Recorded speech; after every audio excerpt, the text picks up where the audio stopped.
Good morning বন্ধুরা, কেমন আছো তোমরা সবাই? আশা করছি খুব ভালো আছো। আর আজকের ভিডিওটা একদম ফ্রেশ সকাল থেকেই শুরু করছি। তোমাদের সাথে কি করছি না করছি সারাদিন সবটাই শেয়ার করব। আর হ্যাঁ, কালকে রাতে ট্রেন আছে আমাদের, তো আমরা যাব দীঘা। তো তোমাদের সাথে সেটা আগেই ভিডিও প্রথমেই বলে দিলাম, কারণ অনেক দিন ধরে যাব যাব করছিলাম। আর শপিং করা এটা ওটা করা, তো কোনো না কোনো কারণে বাধা পড়েই যাচ্ছিলো, যাওয়া হচ্ছিল না। তো ফাইনালি সেই দিনটা চলেই আসলো। আর আসার সঙ্গে সঙ্গে এই দেখো, মানে কি বলবো, এত বাধা পড়ছে। এই দেখো আমার গলায় কি হয়েছে, দুদিন ধরে ঘামাচির মতো গুটি গুটি হয়েছিল, তো কালকে রাতের থেকে এরকম ফুলে গেছে আর লাল চাক হয়ে গেছে জায়গাটাতে। আর মানে ঝাল বাটার মতন জ্বলে যাচ্ছে, মানে কি বলবো, সহ্য করাই দায়। তো কি আর করার, দিয়ে নিলাম। আর মানে আগেই তো তোমাদের বললাম যে একটা না একটা বাধা পড়েই যাচ্ছে। আর দেখো ফাইনালি টিকিট কাটা হয়ে গেল, তার একদিন আগে এটা হতে হলো। মানে কি বলবো বলো, মানে কিচ্ছু বলার নেই। তো তারপরে ফ্রেশ হয়ে নেবো এবার। তো ফ্রেশ মানে মুডটা এত অফ ছিল, দেখো আমার মুখের রিয়াকশন দেখলে বুঝতে পারবো মুডটা মানে এত মানে খারাপ লাগছিল না আমার, কি বলবো। তো ভাবছিলাম যাওয়া হবেই না, হয় ও আবার বললো টিকিট ক্যান্সেল করে দেবো, টাকা হচ্ছে যে সে কাটা যায়, যাবে যা হয় হবে। বললাম তো এইভাবে কি আর হয়, এতদিন ধরে যাবো যাবো করে এখন ফাইনাল টিকিট কাটা হয়ে গেছে, এখন না গেলে হয়। আর যাই হোক, দেখা যাক, বিকালে বেরোবো, একটু পার্লারে যেতে হবে, একটু কসমেটিকের দোকানেও যেতে হবে, আর ভাবছি ওষুধের দোকান থেকে ওষুধও নিয়ে আসবো। তো এই দেখো রোদ, এত মানে রোদে যে এসছি না জামা কাপড় মেলতে, আর ছাদে জল জমে গেছিলো, কালকে রাতে ঝড় বৃষ্টি হয়েছিল। তো এই দেখো আমার চিটপিট করছে, আমি একদম রোদ সহ্য করতে পারছি না। তো তারপরে দেখলাম ঘরে মা পায়েসের জন্য দুধ ফোটাচ্ছে, কারণ ওর হচ্ছে জন্মদিন এই মাসেই।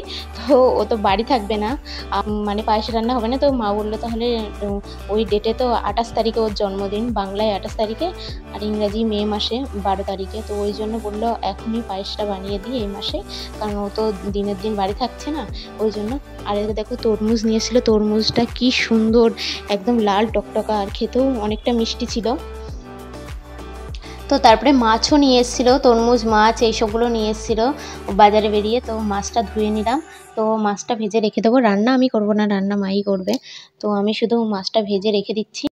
আর এত আনন্দ করছিলাম যে ঘুরতে যাব বলে, আর এখন মানে আজকের দিনে যা হচ্ছে না, মানে মনটাও খারাপ লাগছে যে যদি বেশি বেশি কিছু হয়, যাওয়া হবে না হয়তো, কি মন খারাপ লাগছিল, মানে কিচ্ছু ভালো লাগছিল না আজকে। আর সারা দিন জ্বলা পুরা সহ্য করেছি। তো এই দেখো স্নান টান করে নিলাম, তো ফ্রেশ হয়ে নিলাম, এবার খাওয়া দাওয়া করব। তো তো দুপুরে খাবার খেয়ে আসার পর এত পরিমাণে ফুলে গেছিলো না, ভিডিওতে অতটা বোঝা যাচ্ছে নাকি জানি না, মানে জ্বর চলে আসছিল, এত ব্যথা। তো তারপরে দুপুরে একটু ঘুমিয়েছিলাম, তারপরে বিকালে এই দেখো বেরিয়ে পড়েছি। তো জামাটা পরেছি, যেই ঠেকছে ওই জায়গাটায় এত অসুবিধা হচ্ছিল না, কি বলবো।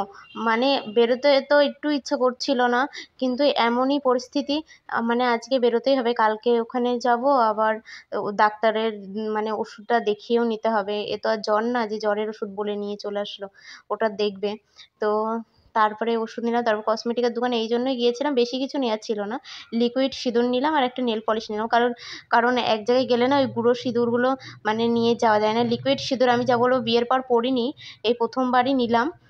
কারণ এক জায়গায় যাব বলে, কারণ ওই সিঁদুরগুলো নিয়ে যাওয়া যায় না, সব লেগে টেগে যাবে, ওই জন্য নিয়েছিলাম। তো বাড়ি আসার পর ফ্রেশ হয়ে তারপরে ওষুধ টষুধ যেটা দিয়েছিল লাগিয়ে নিলাম। তারপরে মুড়ি খাচ্ছিলাম বসে বসে, খেতে তো একদমই ভালো লাগছিল না, তাও একটু খেলাম অল্প করে।